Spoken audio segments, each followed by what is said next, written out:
is going on, folks? Will Turbin here. Fake mic. New mic. Real news. Last joint, I smashed it way too hard. And just, you know what all my mics have in common? Let me stop. Mrs. J's in the house. Oh boy. Short bus. Beep beep is in the house, guys. I need you, if you're joining me right now, to share this video. I will be joined momentarily by award-winning author, journalist, and whistleblower, the man that inspired Edward Snowden, John Kiriakou. We got Freedom for All in the house. Trevor, thank you very much for your comments. Al Carroll, what up, guys? I need you really to share this video. This is not just me talking this time. I need like 75 eyeballs on this, at least. We need a lot of eyeballs. So, Art, please do me a favor. I know you're influential on social media. Share this. Miss J, I don't even have to ask. I know she's going to share it. Trevor, thank you for the kind words, but please share. Freedom for All, please share. Todd is in the house. Welcome, Todd. Please share. Eric, thank you very much for joining us and for the birthday donations, Todd and Eric, yesterday. Very much appreciated. And I will say, live and direct on the air, please share this and find Auditing America. Like, share, and subscribe to Auditing America. Live and direct on the air. Fake Mike Real News. Thank you, Trevor.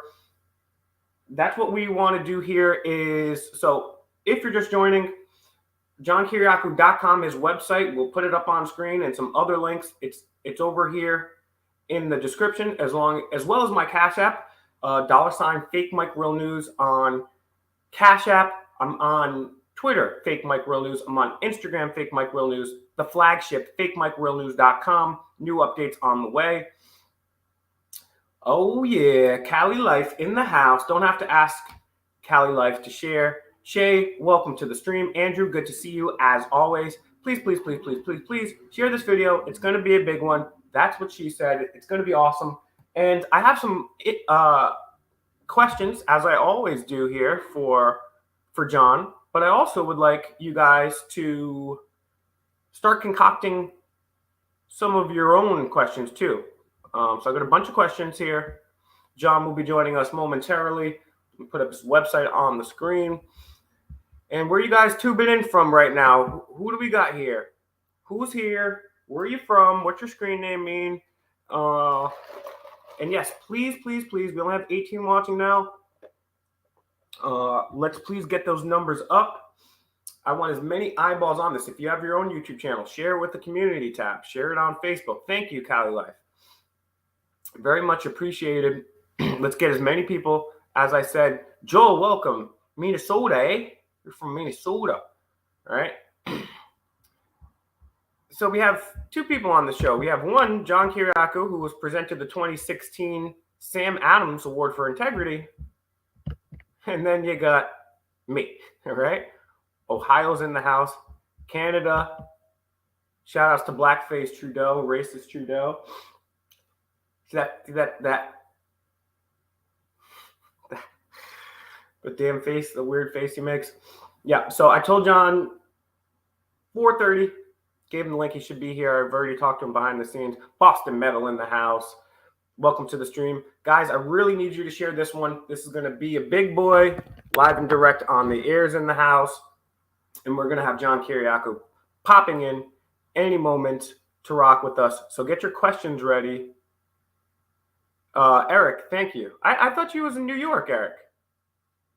Oh, yeah. Not even just the way he treated the truckers. Gypsy Auditor, where you been? Where you been, boy? Good time, long time. How you been? What's new, Gypsy Auditor? Oh, Mateo, we always bring that heat. Today you got bigger heat than usual. This is why I'm begging you guys to share the video, because not to brag, but I get some good damn interviews. I get some great freaking interviews. I got legendary interviews. Good question, Joe. You know, I don't know. I mean, there could be an EMP at any moment from the sun itself, or there could be an EMP attack. We have not hardened that grid. So Royce. Joe Cool. What up, Joe Cool, man? Yeah, he'll join us soon. We've had him many times on this channel. We've went and met with him in DC a couple times. Last video we did from in his house was epic. Oh, World Economic Forum. I'm glad you said that. Thank you, Trevor. Great. Actually, I'm glad you brought that up. I'm going to talk about that too. He's also an expert on Pakistan. He's an expert on the Middle East. He's an expert on pretty much intelligence, ethics, transparency, all this stuff. Good point about to bring up the WEF there. So yeah, today we're going to talk about Assange. We're going to talk about what's going on in Ukraine. I think he will get his way if we don't nonviolently stand against him, for sure. We're going to talk about the new Supreme Court justice too. Thanks, Frank Rice. And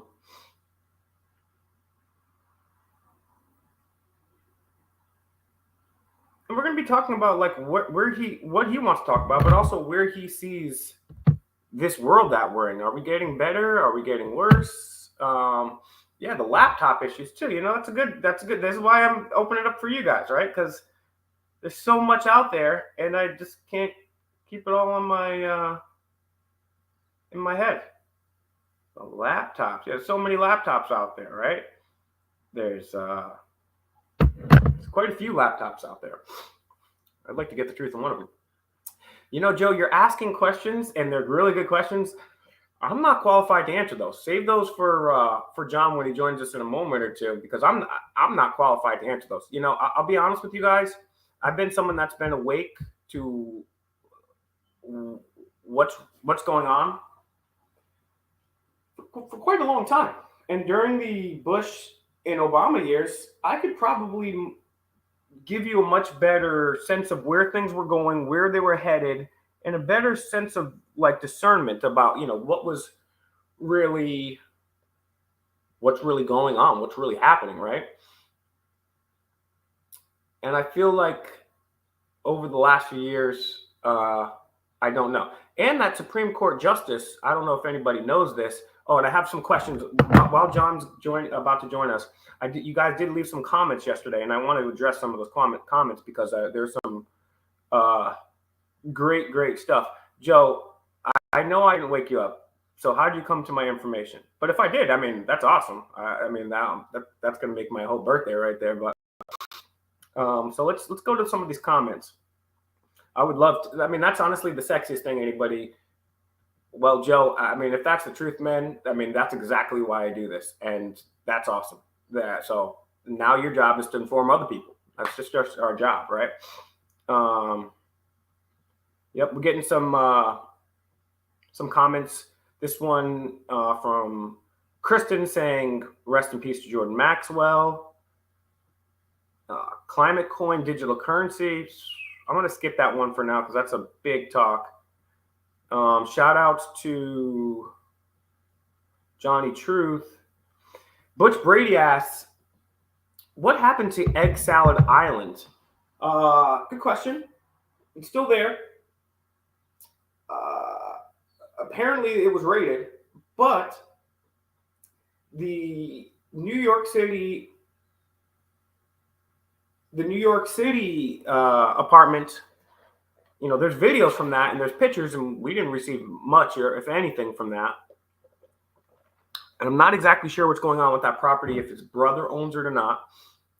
This West Palm Beach mansion was razed to the ground. But most people forget about another property that he had, and that was in New Mexico. He had a ranch in New Mexico, humongous ranch.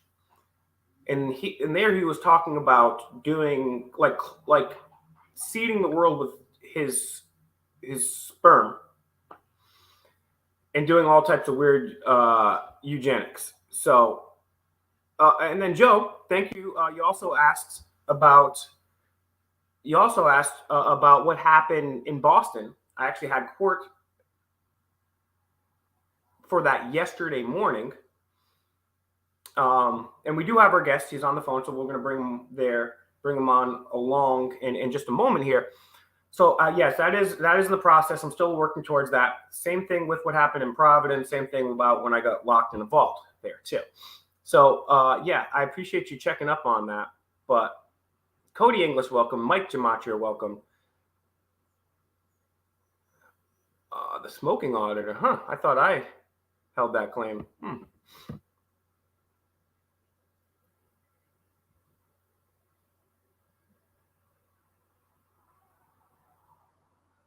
Yeah, and apparently another channel was doing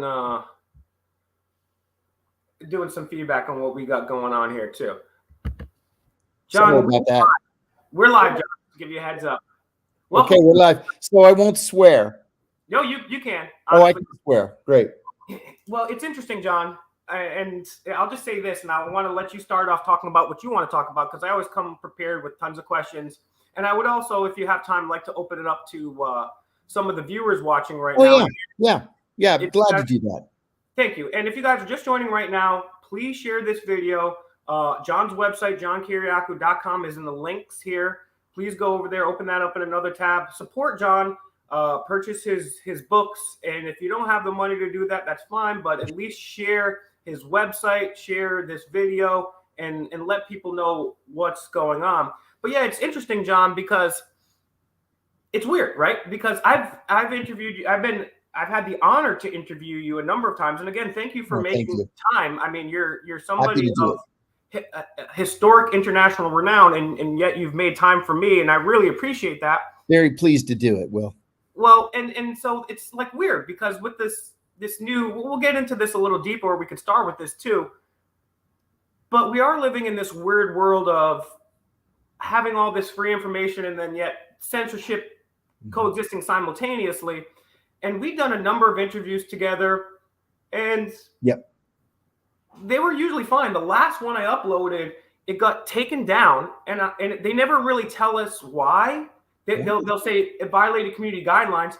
And quite frankly, you didn't say anything crazy. I didn't say anything. I've been toning it down a lot.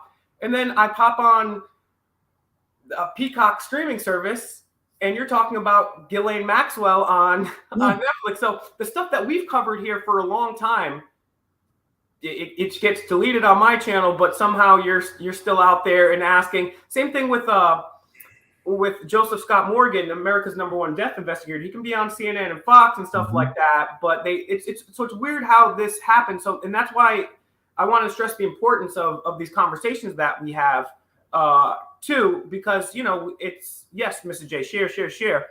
But it's just interesting how some of this works. My first channel was taken down because I don't know why, right? That is nuts. They didn't exactly tell me why. So we've been using code words and doing certain things to try to stay afloat, because honestly, you have to self-censor yourself in a certain way, because otherwise you're gonna reach certain people. But if you have any comments on that, and then what's on your mind, John, because we haven't connected in a while, and what's important, what's been going on with you?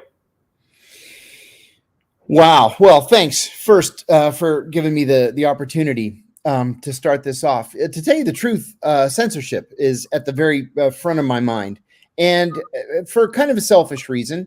As you know, when I got out of prison after spending 23 months there for blowing the whistle on the CIA's torture program, nobody was beating a path to my door to offer me work, and I got an offer from Sputnik News, the Russian radio news network, and they offered me my own show. I turned it down. About 7 months later, they called me back and said, "We'd really like to offer you this show." And I said, "Well, listen, if I'm going to work for you guys, I need the freedom to be able to talk about literally anything I want to talk about. I want to be able to criticize anybody I want to criticize, including Vladimir Putin, without missing a beat." The general manager says, "Done." I said, "Yeah, you willing to put that in writing?" And he said, "Absolutely." I said, "All right, if you put that in my contract, I'll take the job." And they put it in my contract. And so I've been at Sputnik now. It's going to be 5 years in August. It's the best health insurance I've ever had in my life, which I'll let you analyze that. It was in the CIA? Way better than what I had at the CIA. It's crazy. I don't pay for anything. But I am not allowed. I do criticize anybody, anything I want to. Today, I started off my show by saying that we really needed to discuss what the media is reporting today about what appears to be a major war crime committed by the Russian military against a civilian train. They killed 6 people. They wounded hundreds. And I would say the same thing if the U.S. Air Force had bombed this train. I would say the same thing if the U.S. Army had crossed an international border to seize territory. So, I mean, they've been so good to me.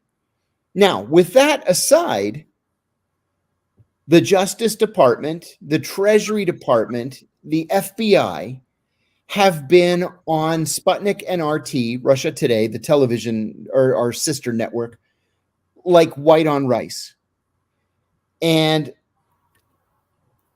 the idea was to shut us down. Now, they were successful in shutting down RT, not just here in the United States, but in every country of the European Union.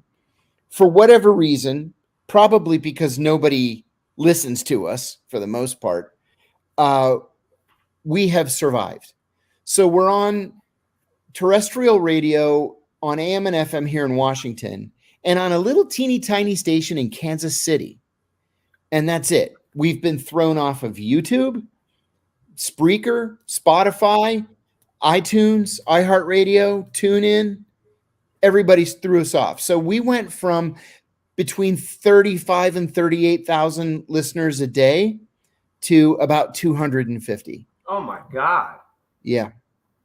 And that's and anybody for any reason can see why that would be problematic, because then some bad dictator, and you name the continent, they do something bad, then all their information is gone, and then the only people have left. And again, I'm no fan of Putin either. He's, in my opinion, nor am I. He hates free speech. He's a war criminal and a tyrant, and I would consider him a dictator myself. Yes. Effectively, I would consider him a dictator.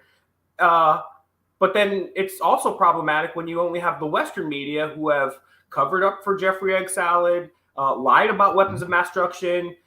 They're commenting on a pandemic when they're getting their money from big pharma, and then they're commenting on geopolitics when they're getting their money from the military industrial complex. Exactly. And so, and this is the really weird thing about this. I was watching the brand new Jimmy Savile documentary on Netflix too. Oh, right. And it's interesting because, and I watched you on the Ghislaine Maxwell one. I've watched I've watched bare minimum 30,000 documentaries in my day. That's what I do. I watch documentaries. I watch the History Channel on double speed. I've watched every History Channel. I watch all the underground stuff too. You know what I'm saying? Audiobooks usually. It's tough to get through a book nowadays.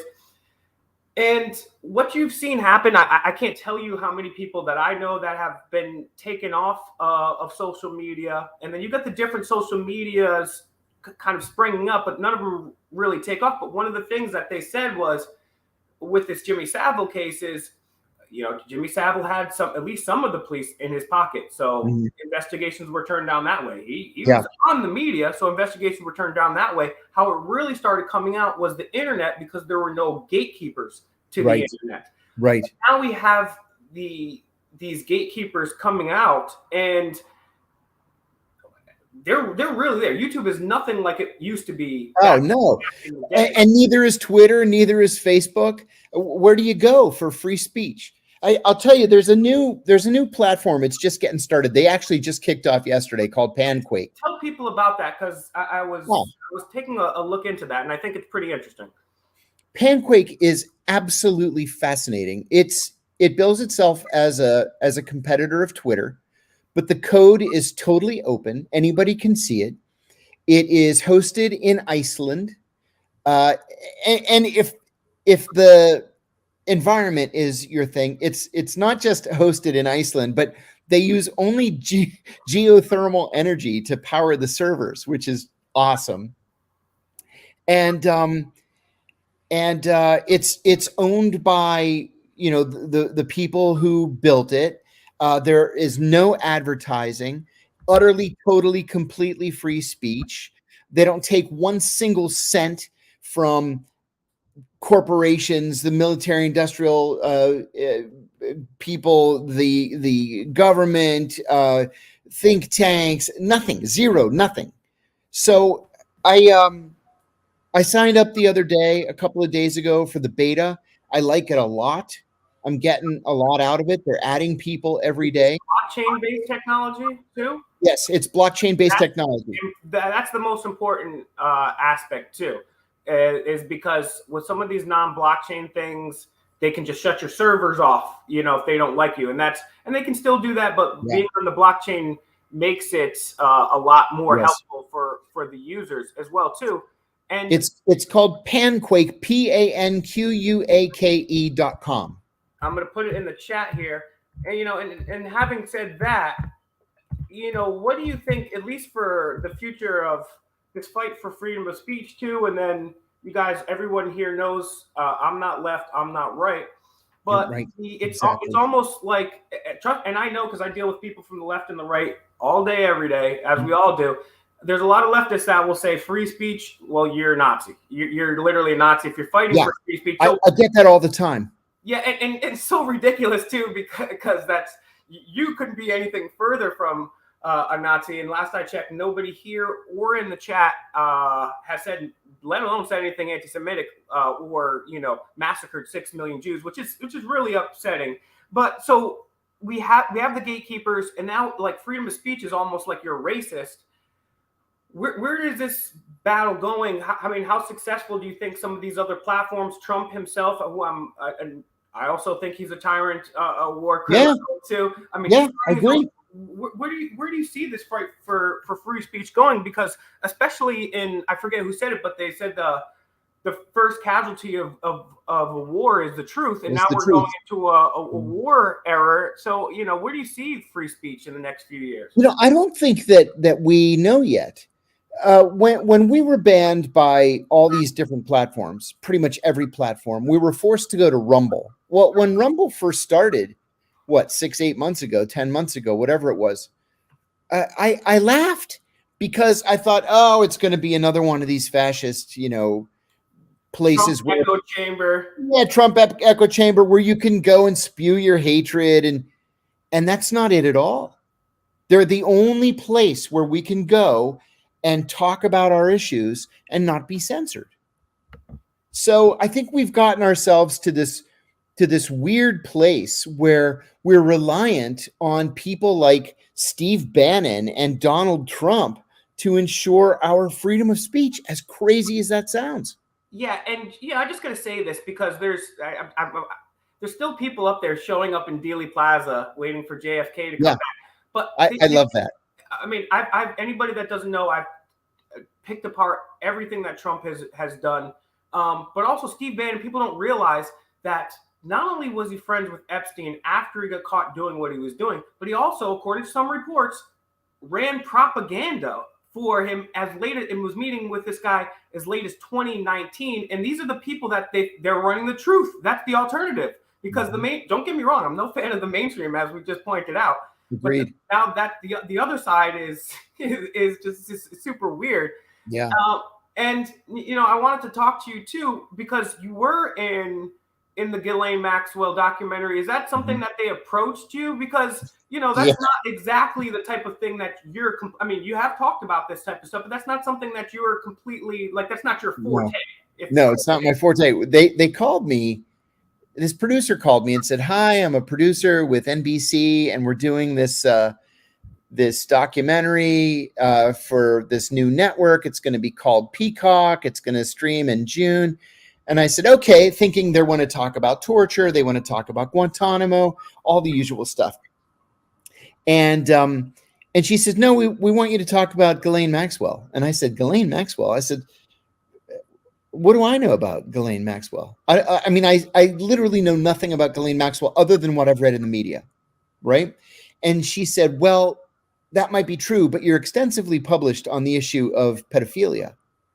And I said, that I am, almost by accident. It's funny, And John, because I'm like, and Jesse Ventura says you're a very sweet guy, and he's in the Baja with Jesus. And from every interaction I've had with you, and just the humbleness of you allowing yourself to be on my show, you seem like a really nice guy. And how has that been? Now, like your name is synonymous with pedophilia and torture. It's kind of a weird juxtaposition there. What is that like? It's weird. Well, honestly, I have to embrace it, right? Look, this is the life I've been given. And so I'm going to embrace it. And I like to think that I can help people out there, that I can help, do the right thing and stand up for the underprivileged and those who can't protect themselves, and freedom of speech, and, whatever I can do to make the world a better place. I'm 57 years old. I'm almost 58. And I've already accepted the fact that I'm not going to make any money.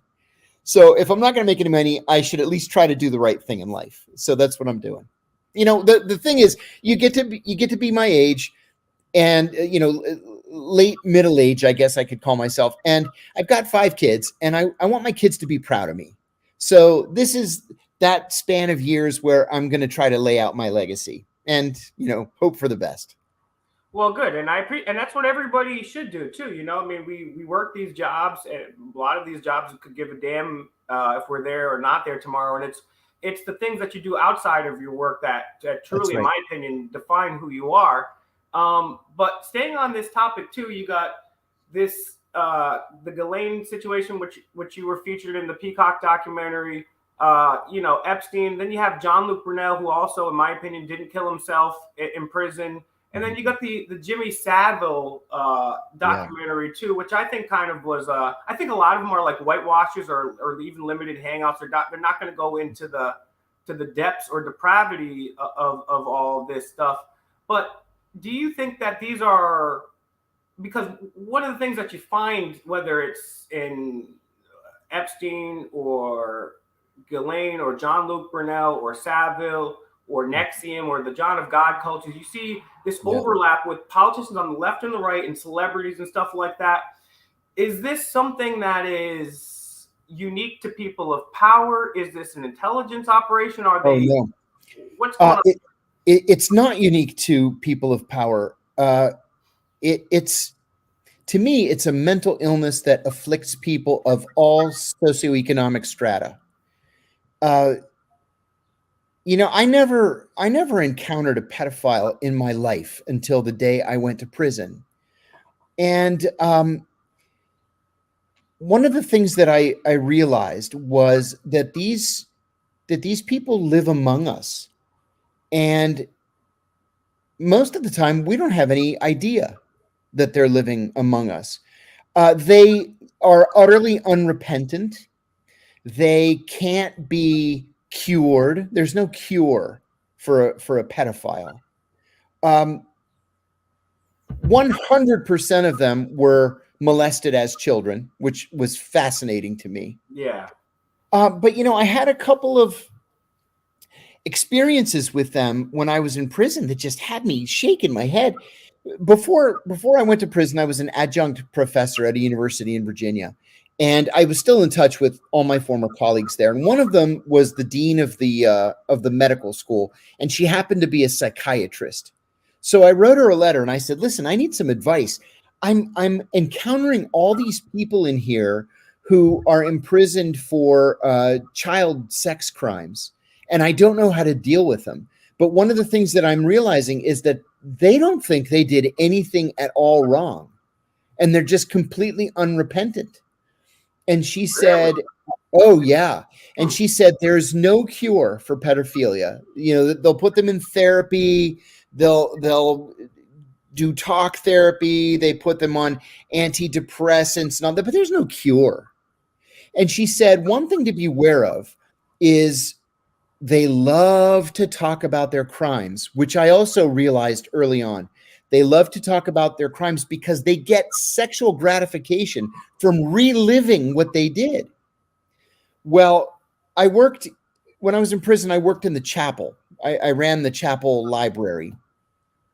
And only the chapel and the library are the only two safe spaces for pedophiles in prison. If pedophiles go out to the prison yard, they're going to get a beating. They're not allowed to remain in their cells because the other guys in the cells will give them a beating. They're not allowed to watch TV in the day room because they'll get a beating. So the only places where they're safe are the chapel and the library. Well, we had a rule in the chapel that you don't talk about your case. The chapel is a place of prayer and reflection and quiet and study. Keep your mouth shut. So what do you think all the pedophiles do? They're all talking about their cases.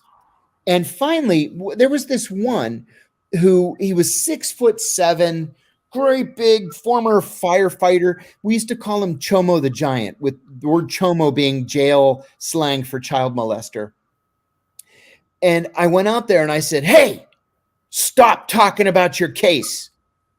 And he gets angry and he looks at me like this, like indignantly. And he says, "Jesus loved the little children." And I said to the chaplain, "Chaplain, this guy's got to go. You got to do something. Otherwise, somebody's going to heat up some olive oil in the microwave and put it on his head," right? Which actually happened while I was there. So they threw him out, told him not to come back. On my very first day in prison, I was assigned to wipe down some tables. So I'm wiping down a table. This other guy's wiping down a table.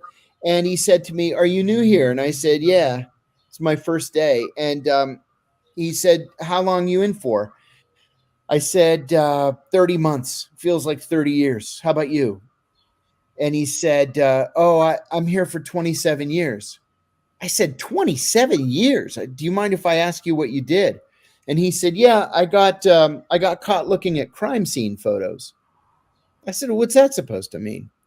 And he said, "Well, having sex with children's a crime. I got caught looking at the photos." And I looked at the guy like, "What are you, nuts?" And then he says, "What really did me in was that subfolder." I said, "All right, I'll bite." What was in the subfolder? And he says, really excited. He gets excited. He goes, "Well, I like to masturbate when I look at pictures of dead children, and I have a friend who works at the morgue." And I said, "Stop." Oh my God. I said, "Don't ever speak to me again. Do you understand?" And he goes, "Really?" And I said, "Don't ever fucking speak to me again." And that was the last word I exchanged with the guy. But our prisons are full of people like this, Will. They're full. And the problem is, because there's no treatment, that they do their time and they go straight back out. And guess what they end up doing? There was a guy worked as a janitor in the chapel. His name was Cook. He was kind of your typical old man pervert, right? So he was in his early 60s, I guess, maybe 65 years old. He had done 5 years for child molestation, crossing a state line to molest a child. He did his 5 years. He got out. He did it again. They gave him 10 years. And then I met him right at the very end of his 10 years when we were both working at the chapel. And he was released again. 6 months later, I'm getting ready to leave. And here I see Cook in the hall. He's walking toward me. I said, "Cook, what are you doing here?" And he goes, he was from the mountains of North Carolina. He goes, "Well, I got me a problem." I said, "You fucking did it again, didn't you?" He goes, "Well, I just like him young." I said, "Yeah, but Cook, your problem is young means like 7. I said, "How much time did you get this time?" He goes, "Well, they done give me 30 this time." Jeez. Like, "Well, good luck." And I said, "Cook, listen, no offense, but society is better off with you in here for the rest of your life." Yeah, and I honestly think any extended prison term, let alone solitary confinement, is cruel and unusual. Honestly, even with long prison terms for the Bushes or the Clintons, I don't know what should happen to certain people. Sure. But yeah, that people like that definitely shouldn't be allowed to be around the general population in any way. And now the thing that I wanted to ask you here is, so it is surprising how many of these people, and that's something I found out on my journey too, how prevalent it is. I've many times on this channel and others, I'll go on Grindr, and then within minutes, I have people all over wanting to meet me up, sending me the most disgusting things, and I say, hey, I'm a 13-year-old boy, right? That's what it says blatantly on my profile. Is this something that is obviously it's going on in the general population as well, but is it something when it comes to, Epstein was an FBI informant, which I think probably was part of at least, yeah. So that's what I'm getting at here. Is it this blackmail operation to have these people's proclivities, kind of, and you got the evidence there, so you can do something? Is it like, hey, here's a girl, you're at a party with the senators, and there's drugs, and hey, here's this girl, you think she's 18, but she's 16, and then they whittle you away, or is it something that's more like, hey, we're the elite, we can do what we want to do? I mean, we have so much of it too, like the Pentagon, what was it, 5,200 pieces of CP? You see it over and over and over again here. And specifically with the Epstein, Ghislaine, the Jimmy Savile, and you see with the upper echelon. Is that something that they're doing as a form of control with the elite? It's certainly possible. Everything you said just now is 100% plausible. 100%. With Epstein, it was, I think, more complicated than that, because to me, that whole case was a classic intelligence operation. A foreign intelligence agency, any intelligence agency wants to recruit people who are going to work their way to the top of a government, right? Well, here in the United States, a foreign government's not going to recruit a president, right? But you can recruit somebody close to a president. And Jeffrey Epstein was close to a whole bunch of presidents. So, and not just presidents, but princes and titans of industry and banking and commerce and some of the most important and some of the wealthiest people in the world. Well, if you want to collect insider information, man, that's the way to do it. Now, on top of that, he had a problem that is illegal in the United States and just about every other country on the face of the earth. And so the FBI, let's say perhaps the Mossad, and who knows, what other organizations can take advantage of that by hanging the prospect of blackmail over the top of his head. So yeah, I think that it was for him, it was this perfect storm where he had information that the FBI would have wanted, he had information that the Israelis would have wanted, and he had weaknesses that they knew they could exploit. And so, I mean, my just general theory is just because, I want to talk about a little bit of true crime later with you too, because I find out you might be a little bit interested in that, which is cool, because over the last couple of years, I've been more interested in that when I found out some interesting things. Totally lost my train of thought where I was saying right there. But on the same topic with Greece, this is like a side thing, right? I've been hearing that certain people have went to Greece because it's not a crime over there, or in Greece it is. Okay. Yeah, in Greece it is. In fact, they did a sting operation in the northern city of Thessaloniki a couple of months ago, and they got 27 people. About half of them were foreign nationals. Okay, interesting. Yeah.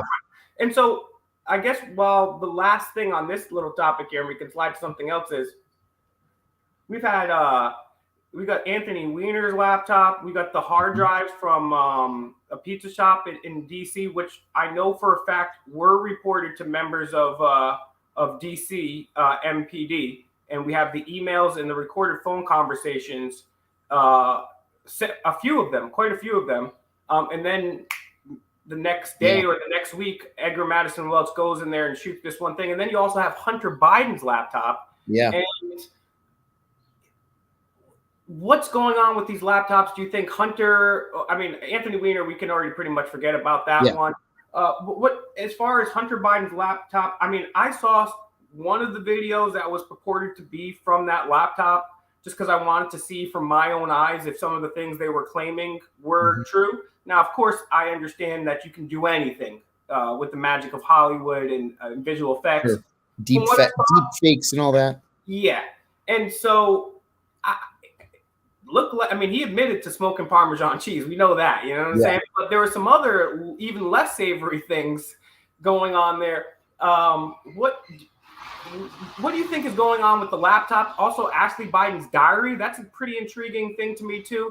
And it's weird because now the DOJ under Obama, Biden, or still Obama, according to Obama the other day, Vice President Biden, or according still under Trump if you're a QAnon guy. Do you see this having any gravity, taking off at all? And I mean, in general, did you see any of the stuff reported in the laptop and the diary? Because there's some very disturbing allegations if these are in fact valid pieces of evidence.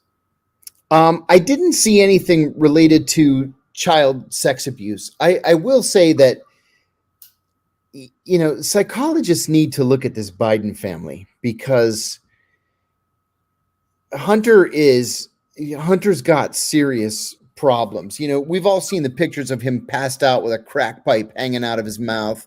The New York Post had a picture yesterday. It was him taking a selfie to show his ass for some reason. I have no idea why he would take a picture like that. Glad I missed that. And then this diary was apparently from the year that Biden's daughter was recovering from her own heroin addiction. You know, this is a guy who ran for president 3 times, was in the Senate for 5 terms, was vice president for 8 years. My God, man, take care of your children. What's wrong with you? What kind of family was that everybody's a heroin addict? And can you imagine if this was Trump or Obama? And I don't like either of them, or even Bush or any other president before. It's weird how he's getting this pass. Crucified. Yes, he's getting a pass. And another thing too, and this bothers me very much. When the laptop was first made public, right? And the New York Post wrote that now infamous story saying that there's this laptop, it belonged to Hunter Biden, it was taken for repair. Censored that first too, because it was fake news and they completely censored it. Exactly. Vindicated. But even worse than that, not only did Twitter and Facebook take it down, saying that it was fake news, but 51 retired executive level CIA officers wrote an open letter that was published in the Washington Post and the New York Times saying that this was a classic KGB intelligence operation, that the laptop never belonged to Hunter Biden, that the Russians planted it, they planted all this information on it, and because they have 2,000 years of experience working against the Russians, blah, blah, blah. They were wrong. Every last one of them, all 51 of them, were wrong. This was Hunter Biden's laptop. It was Hunter Biden's responsibility. It was Hunter Biden confessing to all the crazy crap that he had done. And they probably were able to retrieve documents proving at the very least that he never registered as a foreign agent for the Ukrainians and the Chinese. And at the most that he evaded federal income taxes. So, you know, we can't believe anything that the mainstream media tells us. We just can't. They're not reliable. Actually gaining traction, and if so, why? I mean, it seems like even CNN's like, well, actually, the laptop is real. So that tells me that it actually might be gaining some traction. Well, you know what? On Saturday, there was a conference in Chicago about fake news, and it was all these big important people. Brian Stelter from CNN and what's his face that ran the Obama campaign, David Axelrod, and this woman from the Atlantic Monthly. And one of the students at the conference got up and asked about the laptop story. Like, why did you guys not publish anything about the laptop? And interestingly, the response was not because we thought it was fake. We didn't think it was important enough to publish. That was the response.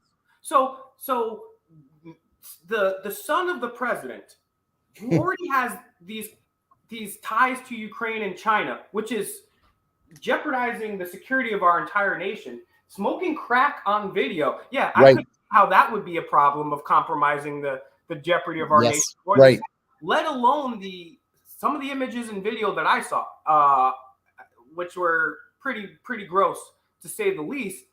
And it's now these people, John, and you've met with a lot more higher up and important people than I have. In the media or in politics, how many of these people are willful actors, and how many of these people are like I mean, because to me, to say that it's not important, that's just a lie. Are these people justifying it to themselves after the fact?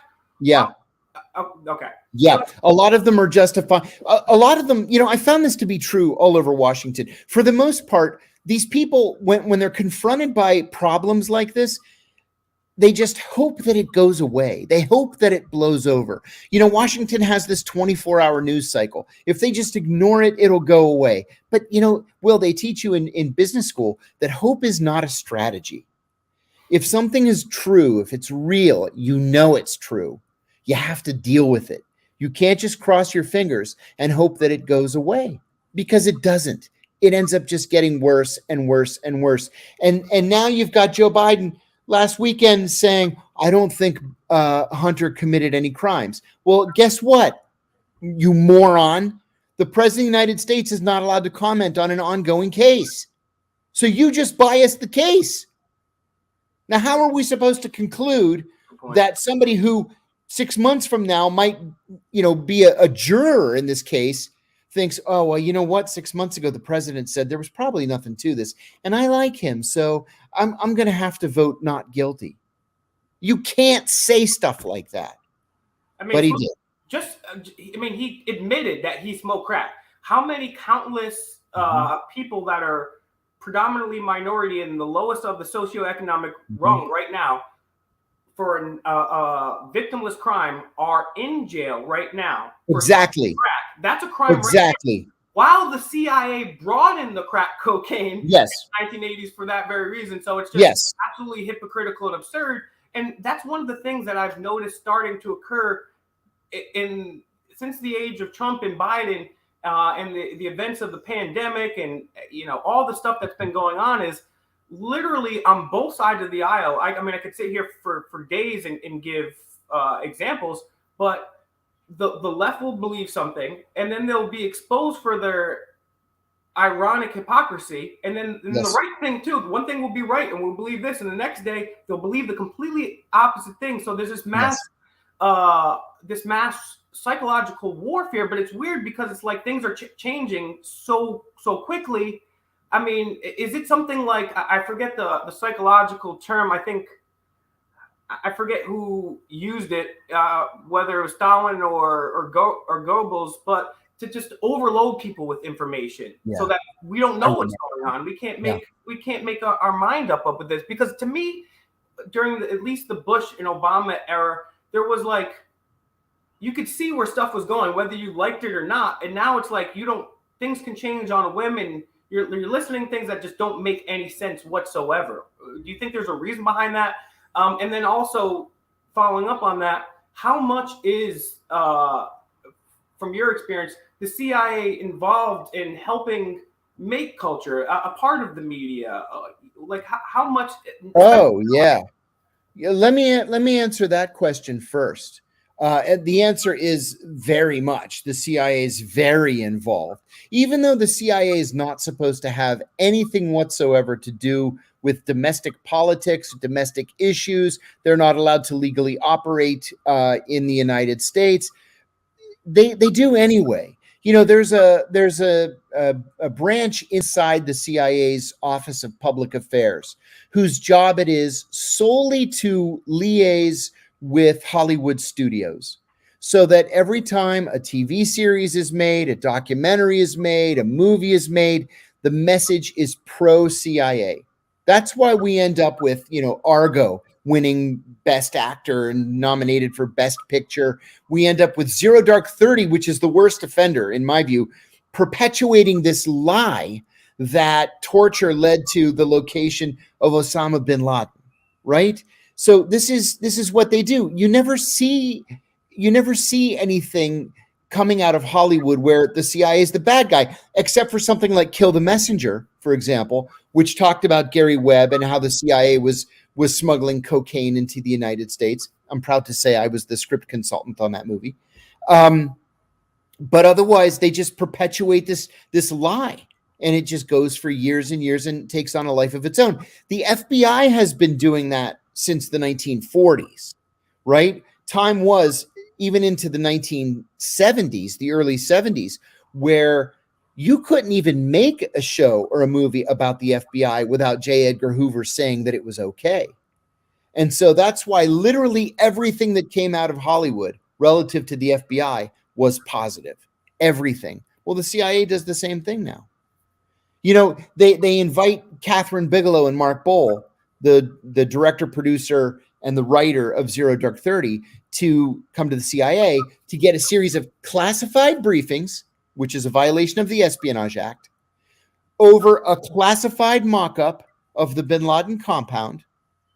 And then after they get their classified briefings, they provide gifts, watches, tickets to the premiere, airline tickets, to the analysts that gave them the classified briefings, again, a violation of the Espionage Act. And then they were invited to a speech by the director in the CIA auditorium in which he accidentally revealed the true name of the Navy SEAL that killed Osama bin Laden. And then everybody's like, you know what? That was just an accident. He didn't have any criminal intent, so nobody's going to get charged with anything. Well, that's bullshit. Either you've violated the Espionage Act or you haven't. And they did. And they got away with it. Of course. And that's, it's another huge glaring win for censorship when in order to make a piece of art, you have to be approved by the CIA and the FBI. And, we were just talking about Ukraine and China and the president's son and some possible compromise there. What's going on with Russia and Ukraine? Honestly, the way the news has been the last 20 so years, I figured, hey, something's coming up in Ukraine. All right, Israel, Palestine. And then the first day, everyone's like, it's World War III. And then something might happen. Well, we might fire a couple rockets in Syria, but by the next day everything stopped. But this is continuing on. What's going on here, and how long do you see it continuing for? Yeah, this is bad. Mark Milley, the chairman of the Joint Chiefs of Staff, said on Tuesday that he could see this going for 10 years. One of my colleagues at Sputnik, Garland Nixon, said he thinks it'll be wrapped up in a couple of weeks. I could see this dragging on for a year or 2 years, only because the Russians know exactly what they want. They want Luhansk and Donetsk and Crimea. The Ukrainians are unwilling to just concede it. They want the Russians out of their country, and the Russians should get the hell out of Ukraine. But I think in the end, whether it's fair or not, and we can have that separate conversation, I think that the Russians are going to end up with Donetsk and Luhansk and Crimea. They'll be independent republics under Russian jurisdiction or whatever. I think that it'll eventually be acceptable to the Ukrainians so long as they continue to have access to the sea at Odessa. The problem is that so many civilians are getting killed already. And the one thing that the Ukrainians have going for them is the fact that they're willing to fight to the death for their country. Now, the problem with the Ukrainians is these accusations of Nazi involvement in the Ukrainian government are legitimate. There are Nazis. There was a big kerfuffle yesterday where President Zelensky addressed the Greek parliament by video, and then a member of the Azov battalion addressed the Greek parliament afterwards, and almost all the parliament got up and walked out. I said on my own show today, what many people don't know is that Greece, on a per capita basis, lost more people to the Nazis in the Second World War than any other country in the world. And Nazism and the effects of Nazism are still raw in Greece. Every one of us had family members killed by the Nazis. My dad's favorite cousin, he just died a couple of weeks ago, was pulling water out of his own well on our ancestral island. And then this Nazi soldier said, "What are you doing?" He said, "I'm drawing water from the well." The guy said, "That's a German well," and shot him in the stomach. And until the day he died, he had a scar from the bullet hole in the stomach. So, we all suffered under the Nazis in Greece. They wiped out the Greek Jewish community, just wiped it out. And then you have a Nazi addressing the Greek parliament to say, "Help us fight the Russians." It's like, what are they thinking? They're not thinking. So that, I think, is going to start weighing on Western governments. We're giving them javelins, and we're giving them Stingers, and we're going to give them these old Abrams tanks, and we're giving them, maybe giving them planes and all different kinds of stuff. But people are going to get tired of being credibly accused of supplying weapons and materiel to Nazis. My own personal opinion is, whether they like it or not, they're going to have to sit across the table from one another and come up with something. Whether it means, giving up land or never joining NATO or whatever, they're going to have to figure something out, because this thing can't go much longer. Yeah, I think, I'm no expert at anything, but I think obviously the longer it goes on, the more likely it will be that other people get involved, because once, you've seen in a lot of other wars, once, American passengers on the Lusitania or whatever it is, if they could take one thing and it just be outrage, and any country could end up jumping in there, which is kind of scary. So yeah, I'm hoping that this wraps up quite. I'm pretty surprised that it's gone on this long. Me too, actually. But now, keeping with international affairs, you're definitely. I'm not an expert on nothing, but you're definitely an expert among other things on Pakistan. And we've seen the prime minister, I believe, he dissolved parliament there the other day. Yeah, he did. You could he give tried us a anyway. little bit about what's going on in Pakistan. That would be dope. The Pakistani Supreme Court today ruled that his dissolution of parliament was illegal. And so they reversed the decision. So the recall vote will be held probably tomorrow, and he's going to be thrown out of office. It's kind of funny to me, Will, this whole situation in Pakistan, because here you've got this prime minister, Imran Khan, who was a major hero in Pakistan, arguably the greatest cricket player in the world ever, right? He's the Babe Ruth of cricket. And he was married to Jemima Goldsmith, a minor member of the British royal family. She converted to Islam for him. He had 2 beautiful sons. He's rich. He used his own money to build children's hospitals in Pakistan. I mean, people would practically get on their knees to prostrate themselves in front of him. And then he got himself elected prime minister. And he realized that the country's corrupt, the country's broken. You have the United States that treats you like you're the greatest friend in the world when they need you, and they treat you like shit when they don't need you. Then you've got really your best friend, the Chinese. They decide, maybe they don't want to spend as much money in Pakistan as they used to. They're going to spend their money in Africa with Belt and Road. Then you've got the Indians cozying up to both the United States and to Russia. So you've got your greatest enemy on the one side. You've got another enemy on the other side. You've got the Taliban to worry about blowing up stuff in your country. So what should you do? Oh, you should blame the United States for all your problems. And Pakistanis are like, look, we don't like the United States either, but the United States didn't make our country the shithole that it is. And so he's going to lose this race, which is really funny to me because he's been, as good a prime minister as you're going to get in Pakistan. He's not corrupt because he doesn't need the money. He's the richest guy in the country.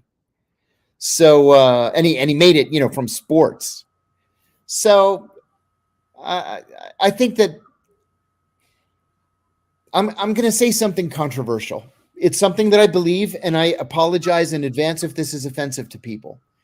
But Islam holds that country back. In 1964, Pakistan and South Korea had the same GDP, the same, right? You've got in Pakistan a country where there are textile manufacturers everywhere you look. Everywhere you look. They produce so much of the world's clothing at a fraction of what it would cost us to produce it. But and I witnessed this myself. You got to pray 5 times a day, so you have to shut down production 5 times a day, and then they're like every other day is a holy day. You can't work on the holy days, and then it gets so hot you really can't work in the middle of the day, so everybody goes home to sleep, and then the next thing you know, nothing's getting done. Nobody's doing anything. In the meantime, the South Koreans now are making cars, and they're making planes, and they're making cell phones, and they're making TVs, and they're making all of our kitchen appliances, and they're one of the wealthiest first world countries on the planet. Well, the Pakistanis have never advanced, not from the early 60s. They're still angry about the partition of 1940, whenever it was, 8. They're still mad at the Indians. The money that they could have spent on infrastructure and on education, they spent instead on nuclear weapons programs. It's just a mess. It's a mess. And it doesn't matter who the prime minister is, whether it's Imran Khan or somebody else, corrupt or not corrupt. The country's a basket case, and it's not going to change. Yeah, and I think that is one of the important parts of what we have here in the United States. Obviously, we're not living up to it whatsoever, and obviously, even that, I think is a little outdated itself. But it's very important to keep the distinction between the state and the religion. We saw how that played out with the Vatican, the Church of England, and in Islam. It's it's really unfortunate that they have that, because it takes control of the whole country, and then you ended up with the situation. And that's a good contrast there with Korea. And if you could talk about this briefly too. You brought up the Belt and Road. A lot of people, we brought it up on this channel, but there's not a lot of people talking about this. I think this is important, and I think it's going to completely restructure the globe. And I agree. Talk about Belt and Road a little bit. I think it's important for people to hear about. Belt and Road, I think, is the most brilliant idea that the Chinese have ever had. One thing about the Chinese, you don't have to like the Chinese, you don't have to like the Chinese Communist Party, but one thing that they've really gotten right over the years is non-intervention, number one. I mean, you can count on 3 fingers, really, the interventions that the Chinese have engaged in over the years. Tibet, the North Koreans invited them in to start at the start of the Korean War. And they had a brief border skirmish with the Vietnamese in 1979. And that's it. So here we are with our military budget that's more than the next 8 largest countries in the world combined. And the Chinese, with their robust economy, have decided to spend their money on infrastructure.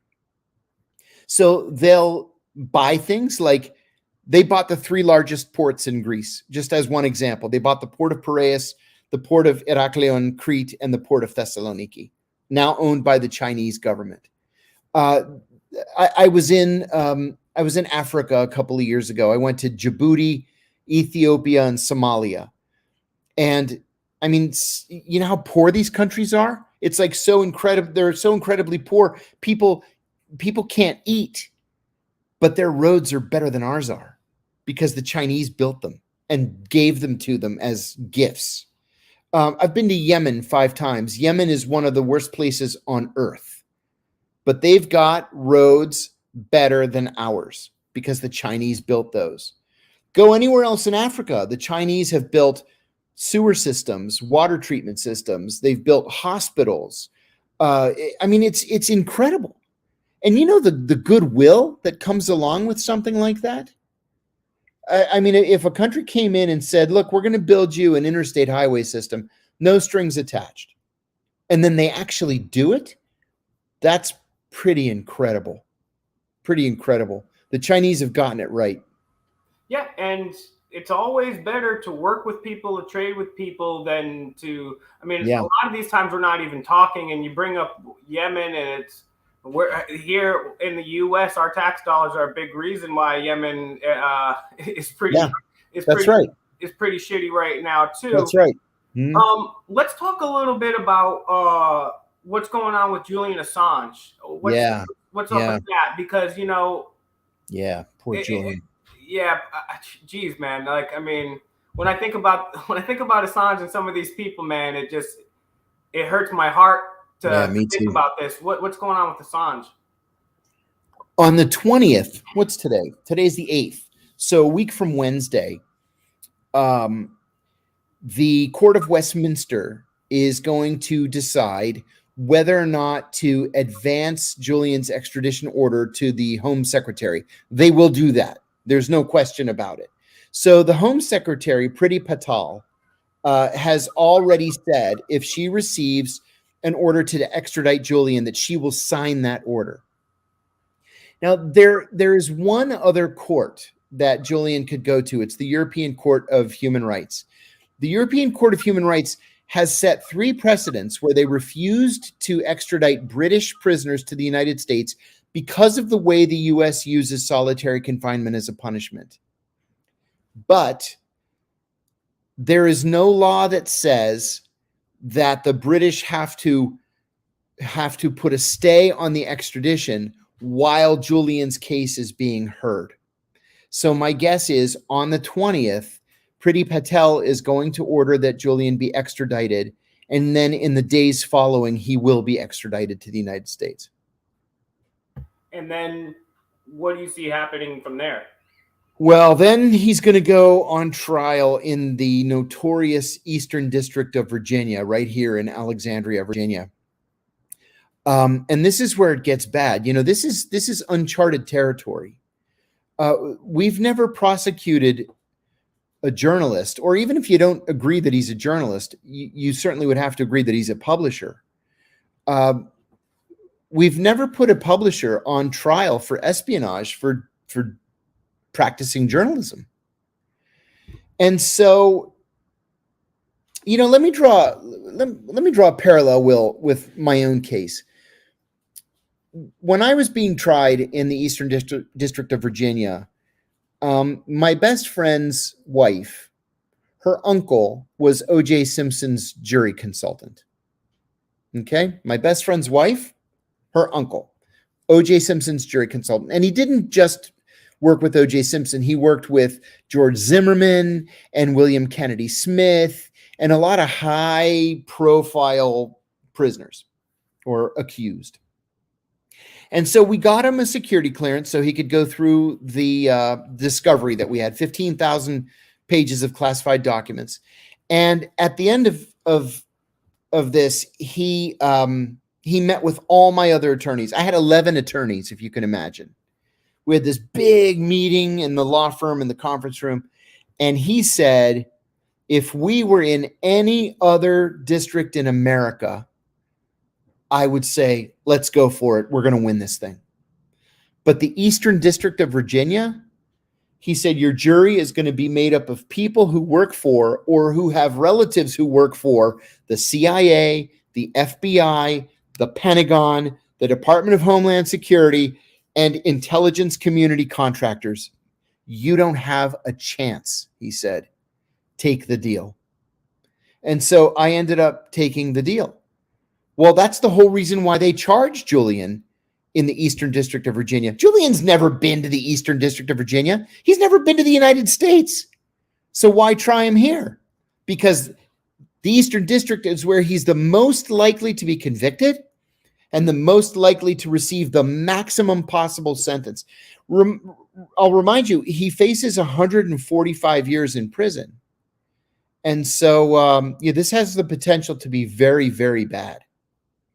Yeah, and it goes along with the theme of them censoring free speech. If they can get on TV again, which I think would be pretty unpopular, but, I've seen them do crazier things. They get them on TV, well, guilty, and then the media is like, yeah, he's a war criminal, and he put our boys in harm's way, and he did all this.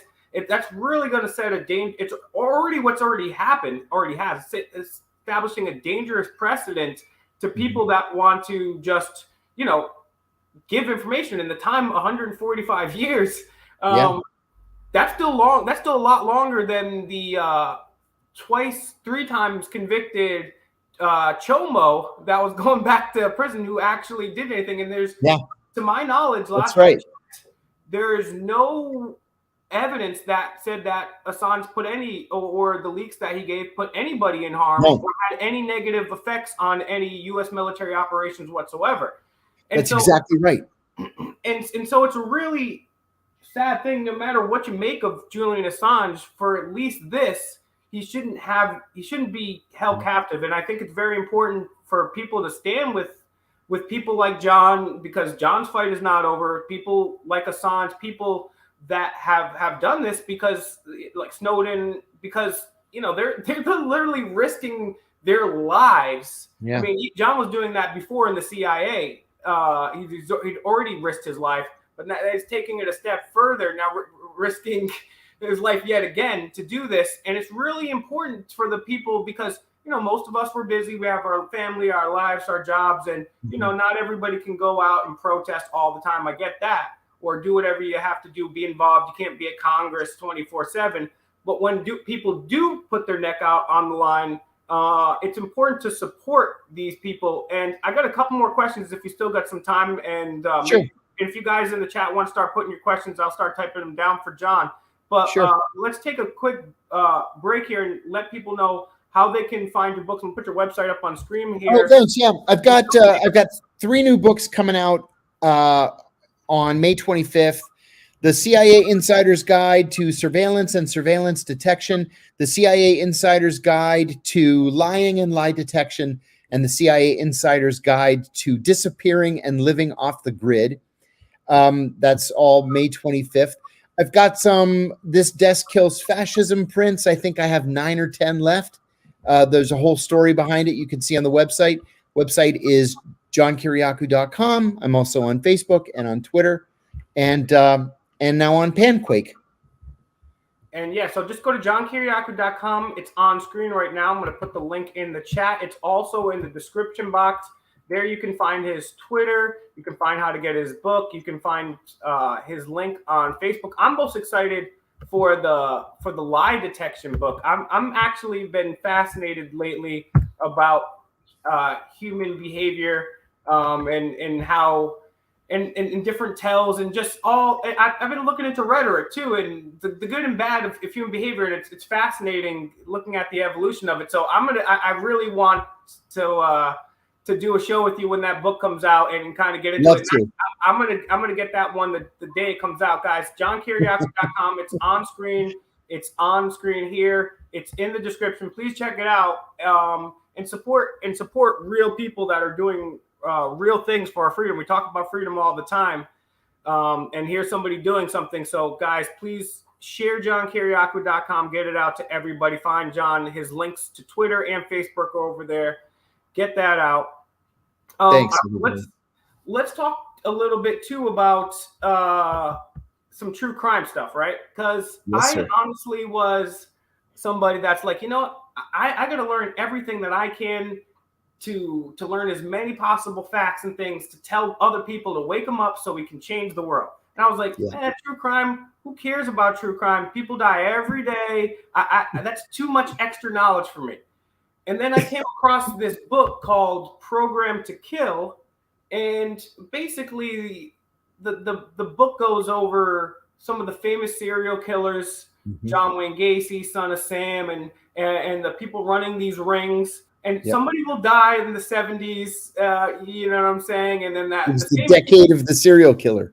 Yeah, exactly. So you know all about this stuff. And it was interesting to me because one of the things that the book pointed out is one of the things you'll see with these serial killers is you'll see police involved. You'll see high-ranking people that may have judges that may have dropped the ball. They could have caught this guy earlier.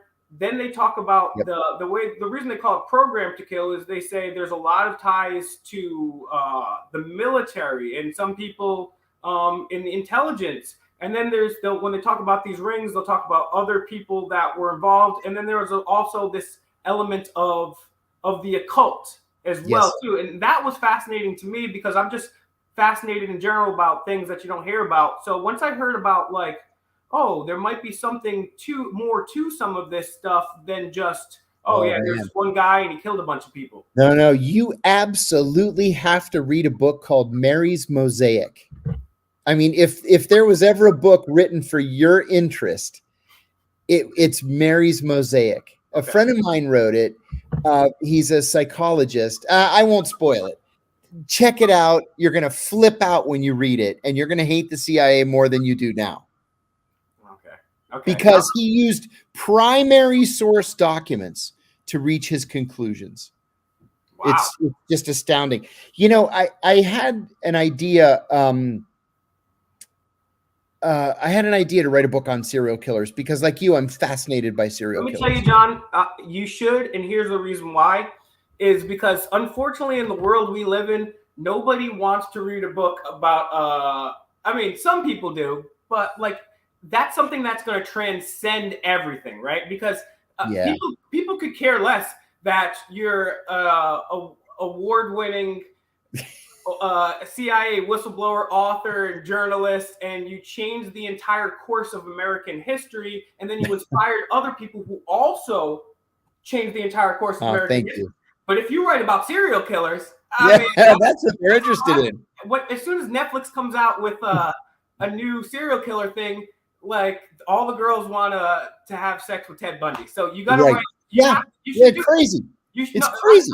I'm dead serious. You should do that because I think that will be very successful, especially coming from you. I would love to read that book. You should. Well, I had this idea. I figured, you know, I've got the credentials. I'm an experienced interviewer, I guess. Some would say interrogator. And enhanced interrogator. So I decided to write some letters to some well-known serial killers. I wrote to David Berkowitz, son of Sam. Oh my God! Okay. Whoa, okay. I wrote to Gary Leon Ridgway, the Green River Killer. He killed 49 prostitutes in eastern Washington state. I wrote to the BTK killer, bind, torture, kill. I wrote to the co-ed killer. And I wrote to, who am I forgetting? Oh, from the Manson family. What's his name? Charles? No. His number two. His name will come to me. Anyway, I started getting responses. So my first one was from, Tex Watson from the Manson family. So my first response was from Tex Watson. And I was like, oh my God, I got a response from Ted. I'm sorry to interrupt you. This has been by far the best interview we've ever done. And this is amazing stuff. But what do you what are you writing to these people in the first place? What are you saying? Well, I'm saying, look, I'm a serious author. My first book made number 5 on the New York Times bestsellers list. My second book won one of the country's 4 biggest literary awards.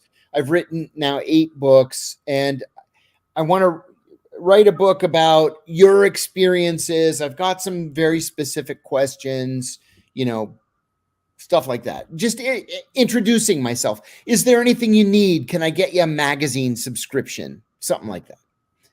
So Tex Watson writes back immediately. and he asks me to help spread the word of Jesus, right? He found Jesus.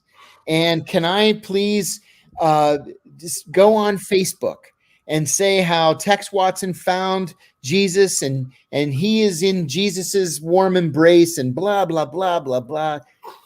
Page after page about Jesus. I was like, dang it. Well, that was a bust. Wait, then, like, do it? I didn't see that post. I would have then spent. I mean, you didn't have to co-sign it. You could have just said, "Hey, yeah." I mean, that's a difficult position to put yourself in. You're trying to look for a pardon. I ignored it. I hate to say, but I did. I ignored it. So then a couple of weeks later, I get a letter from Son of Sam, and I'm like, "Oh my God!" I said, "David Berkowitz wrote me a letter." So I open it up, and it was like, "Thank you so much for writing. I was so happy to receive your letter. I want you to know that I have found my Lord and Savior, Jesus Christ." And this letter was all bullshit, right? You could tell he was just going through the motions. So the whole thing is Jesus, Jesus, Jesus, Jesus. And then months pass and I don't hear from anybody else. And then last week, I get a really fat envelope from Gary Leon Ridgway. Now, he was one of the two that I really wanted to hear from. I wanted to hear from him and from BTK. And so I was excited because the envelope was so thick. I open it up, and it's all these pamphlets about Jesus. And he asks me if I will go door to door in my neighborhood, handing out these pamphlets and say, Gary Leon Ridgway, the Green River Killer, has found Jesus, and he wants you to find Jesus too. So I'm like, this book's not getting written. Do you think these guys really have found Jesus? Or? No, it's all fake. It's all fake. Why do that though, and why not? What's the psychological aspect there? Why not just you're already in prison? Because then they're going to get people, like, I'll tell you the questions that I wanted to ask, like BTK, for example.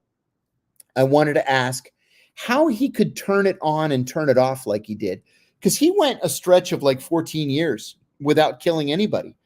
But then he was so perverse. He was so broken in his psyche that he murdered a 6-year-old girl and then masturbated on her dead body.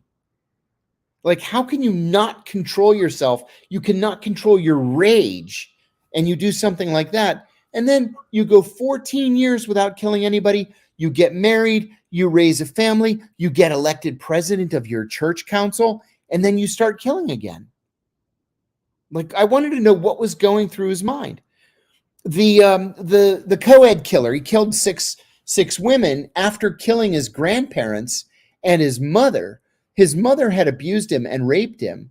He murdered his mother. He cut off her head, and then he had sex with her head. And I wanted to ask him, dude, what was going through your mind? You know what he does now in prison? Found Jesus. No, he works for Audible, and he reads books on tape. Smart. Yeah. Creepy. Like you're enjoying a good book late at night, and this guy like boned his mom's decapitated corpse. That's pretty bizarre. And that's a great question. I mean, obviously that would be one of my questions too. What was going through your head, but also like, because from what I've learned about serial killers is they usually can't resist that urge, and they might take breaks, but it won't be for 14 years. And so that's great. Exactly. To pick up on. Exactly. That's what I was so interested in. It's a compulsion. They can't stop themselves. The first kill is the hardest one, but once you cross that line, it's like you can't stop yourself. All right, John, I got to tell you something, John. Have you heard of the Long Island serial killer? Are you familiar with that? So there was a Netflix documentary. Is there? Okay, I'm going to watch that. So that's something that I kind of got into. One of my friends, and I'm going to shout out his channel real quick. And I can't give too much away because he's editing all this stuff up. But my boy CPR Audits, go check out CPR Audits, and he's got a brand new true crime channel called Murder Man Studios. I'll put it in the chat. And he's kind of really gotten me, along with the book Programmed to Kill, into this true crime stuff. And he says, and if anybody doesn't know, long story short, Long Island serial killer. They found 17 bodies that they necessarily can't attribute to the Long Island killer, but 17 bodies have been found on Long Island Beach area since at least 1996. There have been trouble with the case regarding police either incompetency or covering up. The chief of police over there, his car was broken into by a homeless dude. They found sex toys and a snuff tape. He went to jail over that. So we've had a lot of problems. So we went out there last week, myself, Auditing America, and CPR Audit, and we were poking around. CPR Audits was poking around.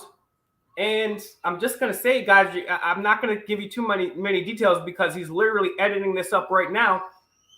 CPR Audits, Murder Man Studios, found a bone there. And then we called the lawyer, the famous lawyer representing the victims in this case. He showed up within an hour. Then we had the police commissioner there with 2 forensics teams.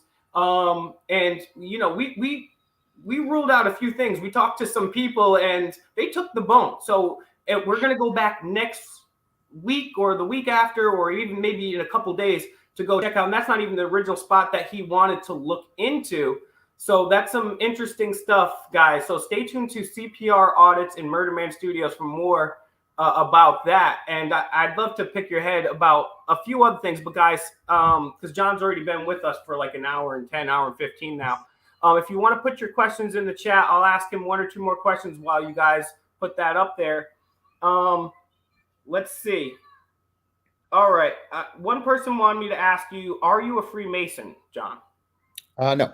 Okay. I'm not even sure how you become a Freemason. Well, to be one, you have to ask one. You have to see the sign. The signs. No. To be one, you have to ask one. I see. No. Yep. And another question was about the World Economic Forum. You just didn't really have a particular question. They just asked the World Economic Forum. I have a bias against organizations like that. I have a bias against things like the World Economic Forum, the Shangri-La Forum, the Bilderberg organization. You know, any time that the rich and famous and powerful get together behind closed doors and seek to solve the world's problems in secret, I think that's a bad thing. Yeah, I would definitely agree with that. And, you know, it's the World Economic Forum. Putin was one of their rising stars. Okay, a question about kind of on the same thing. Klaus Schwab, what's your take on that dude? I really don't know anything about him other than what I've read in the press. And I see another from Luigi Garcia 64. Should the CIA be shut down? Yes, it should. There's no reason to have a CIA. The comments, great. Okay, cool. You can see the comments. I didn't know. Yep. There's no reason to have a CIA, and there's so much redundancy in government too. You know, the Pentagon has something called Defense Human Services that recruits spies like the CIA does. NSA does all of the electronic eavesdropping. You've got the State Department's Bureau of Intelligence and Research that does written analysis. There's no reason to have CIA people running around the world, shooting people and overthrowing governments and violating international law and human rights. It's not necessary to have it. This is another question I got before the show. Do you believe we're going through a period of government cleansing, kind of just also with maybe the CIA laptop to get the bad guys out, or is this just a phenomenon that some people are seeing on Reddit? And then if whistleblowers can just be silenced, deleted from social media, are you optimistic or pessimistic about the future and where we're headed? That's a good question too. I'm pessimistic. You know, I fear for our free speech rights in this country. I really do. I fear it.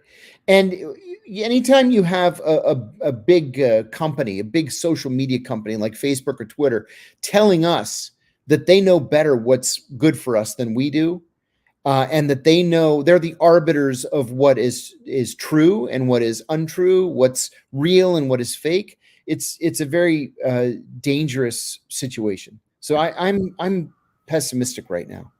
All right. John's time is very important, so I got a few more here. If you guys want to put some final quick ones in the chat, we can get to it, and we're gonna let John go and enjoy himself because he does so much.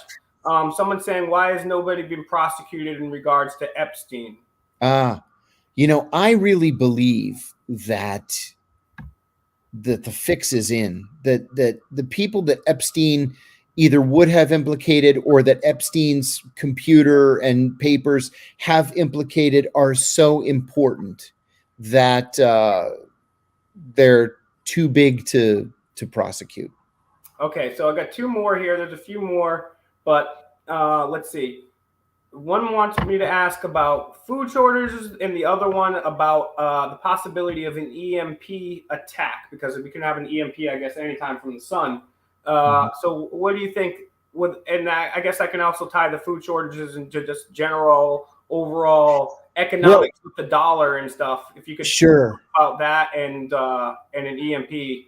Food and energy, really, because Ukraine produces something like 10% of the world's wheat. I think it's 10, 12%, something like that. And to have that just cut off overnight is going to have a serious impact in the Middle East, in Eastern Europe, and it's going to have to be made up somewhere. Don't forget that we pay our farmers to not produce, so as not to flood the market and drive down prices. Well, you can't just turn that on and off, flipping a switch.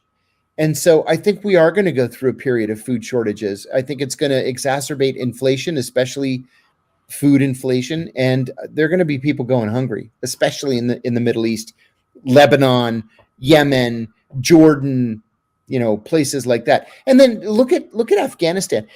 Before we went into Afghanistan, well into the 1980s, Afghanistan was a net food exporter, if you can imagine. They exported rice and wheat to Pakistan. And now they use every inch of arable land to grow heroin poppy. The reason why we encourage that, which we do, is because even though Afghanistan produces 93% of the world's heroin, all that heroin goes to Iran and Russia, and we want them to be addicted to heroin. So they could be growing onions and pomegranates and tomatoes and wheat and all different kinds of things. We don't want them to. We want them to stick with heroin poppy. What was the other? The EMP, and someone's asking about the Department of Education. They keep spamming that in there. Sorry, that'll, I promise, be the last one. So if you can talk about EMP, the Department of Education, I have my own thoughts on that, but we'll save that. I really don't know, to tell you the honest to God's truth. I could give you an ill-informed answer, but I really don't know. It's not an issue that I've followed. The Department of Education, yeah, that's not really. And next time when you're with the questions, guys, be very specific in your questions too, or unless you just want to have certain comments. The Department of Education created in 1980. Not one academic metric has increased since then. Whenever you have something that's centralized, it's a bad thing. If you have different states doing their own programs, let's say Virginia has a good program, or New Hampshire, then other states can adopt that, and free market is always the best answer. In the EMP attack, it's interesting for me because I'm not a statist, but I do think it would be a good idea to harden the electrical grid to protect the EMP attack, because if anything was to happen, not even from a terrorist, just from the sun, then we can set back the course of progress for decades, if not hundreds of years. So yeah, guys, thank you very much for the questions. Up on screen, I have johnkiriakou.com, and I also have it in the chat too. Please go over there, give it a visit. And again, John, if you can tell people the best place to reach you, the best place to purchase your books, is there a way they can donate to you? johnkiriakou.com has... Oh, thank you. No, well, like I said, I still have some copies of my first book. I have the only hard copies that exist. The whole edition was sold out. Happy to sign them and send them. They're cheap. And all the other books are available on Amazon. And like I say, I've got some art prints that say "This Desk Kills Fascism." There's a fun story behind it. I think I have 9 or 10 left. And they're also on the website. So thanks, everybody. And panquake.com, don't forget. yeah, guys, go over there and support Pancake.com. I haven't even checked it out, but if John's You'll like co-signing it, I mean, the thing is, it's not Twitter, it's not Facebook, and it's not a Trump echo chamber, which is a really good place to start. So, guys, John, thank you so much for giving me this time. Thank you, Will. Always good to see you. Appreciate it. And guys, go over and support John's work. Let him know good old fake Mike sent you, and share this video. Get it out. Support him financially. Purchase his book, because his books are an amazing read, and be on the lookout for his upcoming books. But also, you're supporting someone who literally put his life on the line, and like I said, changed the course of humanity for the better, pro-freedom and against torture. So please support the good guys, and check out John Kiriakou, guys, and share this video. I'm going to keep doing these videos. No makeup, snapback, and a fake mic. Ooh, that would have hurt. Real news. Peace out, guys.